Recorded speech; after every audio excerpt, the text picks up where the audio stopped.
Imagine a city called Anteriori.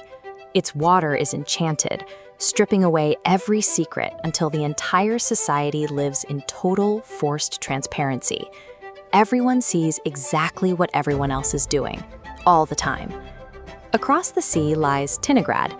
The citizens here still have their secrets, but they live under the looming shadow of a giant, unblinking Kraken that makes its home in the bay.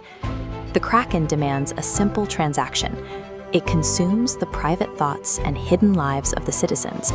In exchange, its tentacles drop small, shiny trinkets onto the docks to keep everyone entertained. The arrangement works perfectly. Supplied with an endless stream of free gifts, the people of Tinagrad become docile, highly predictable, and entirely dependent on the beast in the bay. We do not live in the transparent glass towers of Anteriori. We live in Tinagrad, and right now we are busy feeding the beast. Our glowing trinkets are free apps, next-day delivery, and frictionless convenience. The secrets we trade for them are the behavioral data points that fuel the entire digital economy. About 23,000 years ago, humans invented the wall. It was the physical boundary separating the individual from the collective, the origin of the private space. For almost all of human history, that separation was just a natural state of being.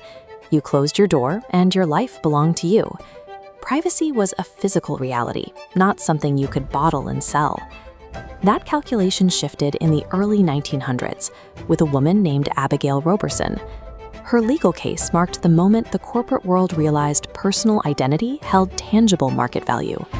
A flower company took a portrait of Roberson and, without asking permission or paying her a cent, plastered her face on advertisements to sell their products. They grabbed her private life and repurposed it into a commercial slogan to make a buck.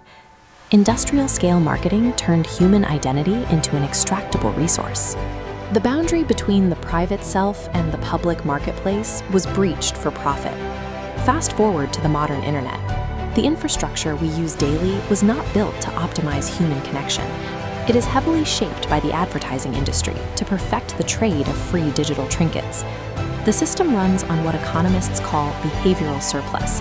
This is the massive exhaust of data we generate online. Every lingering pause, every screen click, and location ping that goes far beyond what a company actually needs to run its app. This diagram shows how companies scrape that surplus and feed it into complex prediction engines.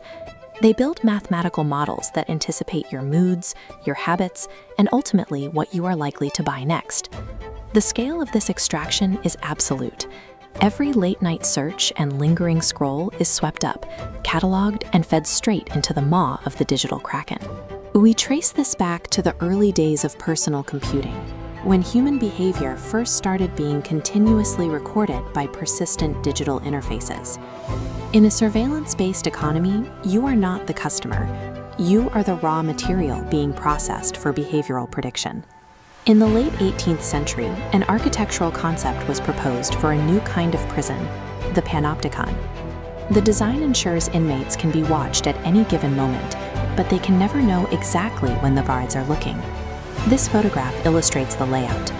A central guard tower sits in the middle of a vast rotunda, surrounded by outward-facing cells.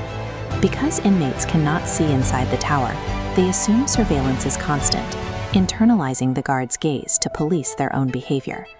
We have reconstructed this exact architecture online, but we didn't build this digital panopticon out of a desire for totalitarian control.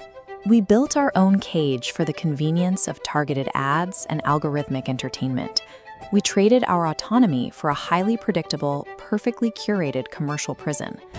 The legal scholars who studied Abigail Roberson's case over a century ago reached a crucial conclusion. Privacy is not a corporate asset to be sold. It is the fundamental, inalienable right to be let alone. The infrastructure of the internet is not set in stone. The code that dictates how our data is handled is still being written, and we have the power to change the parameters. It requires us to stop accepting the terms of Tinagrad. We have to stop trading our internal lives for cheap digital trinkets and begin starving the Kraken in the bay. The right to keep a secret is the boundary line that protects human dignity. It is up to us to ensure the digital forest we are building remains a place where we can still exist unseen.